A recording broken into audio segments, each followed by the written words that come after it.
नमस्कार, मी मृणाली पिळणकर. तुम्ही पाहत आहात LS मराठी. पाहुयात काही महत्त्वाच्या बातम्यांचा वेगवान आढावा. पेट्रोल डिझेलच्या किमती पुन्हा वाढल्या. पेट्रोलच्या दरात 86 पैसे आणि डिझेलच्या दरात 83 पैशांची वाढ.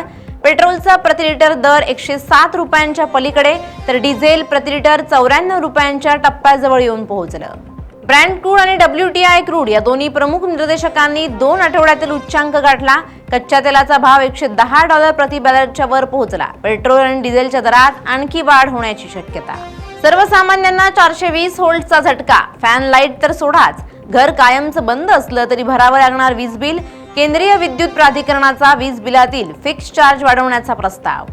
ST प्रवास महागणार. डिझेल दरवाढीचा प्रवाशांना मोठा फटका. मंत्री म्हणाले, भाडेवाढीचा प्रस्ताव विचाराधीन. शिवराज मोटेगावकरला 9 दिवसांची कोठडी. पेपरफुटी रॅकेटमध्ये महत्त्वाची भूमिका असल्याचा CBIचा दावा.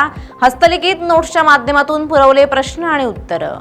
विदर्भात आज उन्हाचा रुद्रावतार. 4 जिल्ह्यांना ऑरेंज अलर्ट. अकोला, अमरावती, यवतमाळ आणि वर्धा जिल्ह्यासाठी पुढील 4 दिवस उष्णतेच्या तीव्र लाटेचा इशारा. 10वी-12वीची प्रश्नपत्रिका होणार छोटी. विद्यार्थ्यांचा ताण कमी करण्यासाठी शिक्षण महामंडळाचा निर्णय. नाशिकच्या मालेगावात पाणी टंचाईचं संकट. गिरणा नदीनं गाठला तळ. मालेगावसह कळवण सटाण्यात पाणी टंचाईची शक्यता. बुलढाण्यात पोलीस असल्याची बतावणी. सोन्याची साखळी लंपास. निवृत्त शिक्षकाची भरदिवसा फसवणूक. जानेफळमध्ये भामट्यांचा धक्कादायक प्रकार. सोन्याची चैन आणि अंगठी चोरी. चेन्नईचा गड राखण्यात ऋतुराज अपयशी. पॅन्ट कमिन्सच्या पलटवारनं हाय व्होल्टेज सामन्यात घातला धुमाकूळ. CSKला 5 गड्यांनी चारली धूळ. या होत्या आताच्या घडीच्या काही महत्त्वाच्या बातम्या.